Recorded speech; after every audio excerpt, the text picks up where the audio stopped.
Welcome, TBW Clips. I am Tyson. Today, we're going to take a look through the years, going back to the 60s into modern day, and look at the Democratic Party with minorities, specifically Black people.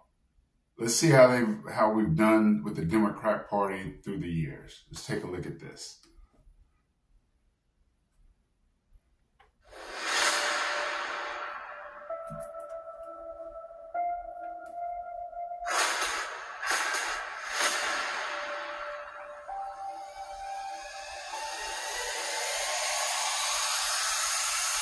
The Democratic Party is the evilest organization in the history of the world. Since their inception. So this guy, Vince Everett Ellison, I think he wrote a book, and this book right here, this is what this book is about. So I guess he just breaks down and talk about, the Democrat Party. He believes that they're evil. Let's see what facts he has, and let's keep going here.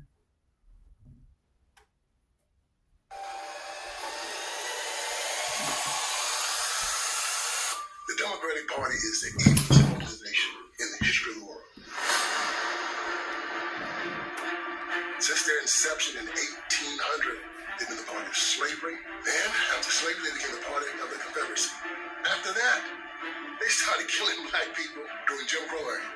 You're voting for a party that tells you they are going to abort children up to the 9th month, castrate little boys, and call them little girls. Mutilate little girls and cut off their breasts and give them puberty blockers. And you don't think you're going to be held responsible? As we look at the Democratic Party and the chaos that they bring on our community, our young men, our young women, I have to ask you to look at what they've done to us. Look at what they've done to us. Look at what they've done to us.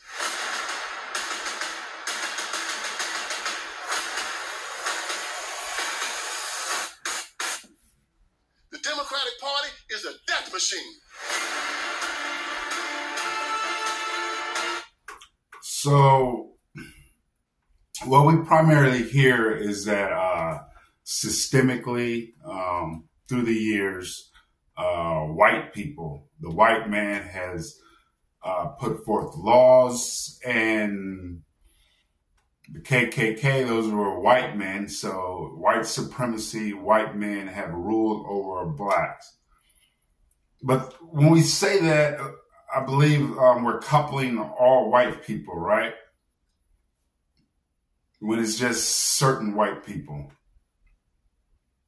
Through the years, it says the white Democrats have done it, but we paint a broad brush and say just white people. There's a whole, but I believe everything, it's not about white and black. I don't believe. I believe everything has been politically motivated. The KKK, the Jim Crow laws, I believe those were not so much about race, but politically motivated. Blacks were voting for Republicans, right? Republicans fought, freed the slaves, Civil War. We like to say North versus South, but it was Republican versus Democrat. We have to start putting political names to these things because everything is political. Whenever we stop and paint a broad brush, we're just trying to whitewash something instead of looking exactly at who are the people that are doing it, right? So after slavery and everything, a lot of blacks were going into becoming senators and congressmen, right? But they were for the Republican Party. So the Democrat Party, to keep power, to win, they created the KKK. That's what that was from. Not so much we hate black people, but we have to stop these guys from voting Republican. That's why I believe it's all politically motivated. No, not so much about race. Of course, race stems from it also, but It's mostly political. Wherever they move, they destroy. That's what they do. They destroy. They decided to try to infiltrate the black community, and they didn't have any success until they met somebody. Who did they meet? Martin Luther King. And this. I'm gonna just pause it real quick. I'm gonna just say one little thing about Martin Luther King. A lot of so he's a figurehead for integration, right? Judge not by the content of my judge me by the content of my character, not color of my skin. But a lot of people, well, I'm gonna say people are now starting to realize that he was used to force integration.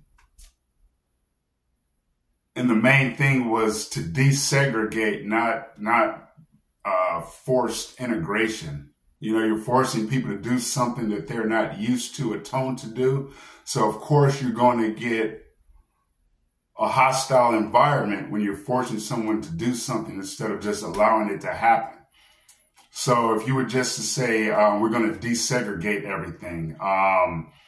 If blacks want to come in, they can. If whites want to go over there, they can too.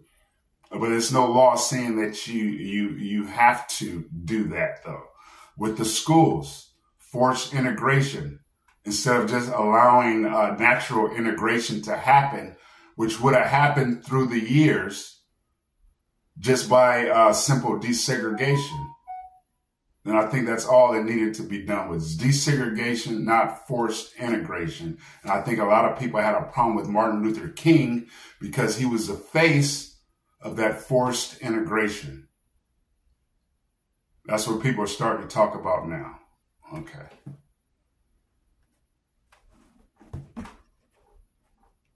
That's where we went wrong. He made sure that he brought the black vote to the Democrat Party. They used the black vote to come into the most powerful country in the world. He who the Son has freed is free indeed. Once you accept him, you are free. Anybody in the Democratic Party that tells you any different, he's a liar, he's an apostate, he's an affront to God, and he should be rejected by any Christian walking on this earth. And he's inviting you to go to hell with him. Don't go with it. Don't go.